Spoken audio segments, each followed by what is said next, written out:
શ્રીલ પ્રભુપાદ કહે છે ભાગ 117 મનને કાબૂમાં રાખવાનો સૌથી સહેલો રસ્તો જે ભગવાન ચૈતન્ય દ્વારા સૂચવવામાં આવ્યો છે કે મુક્તિ માટે સંપૂર્ણ નમ્રતા સાથે હરે કૃષ્ણ મહામંત્રનો જપ કરવો.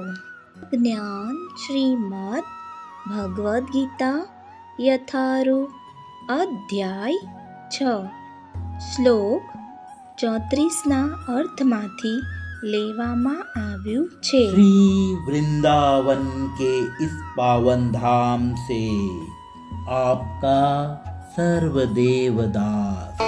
कृष्ण कृष्ण हरे हरे हरे राम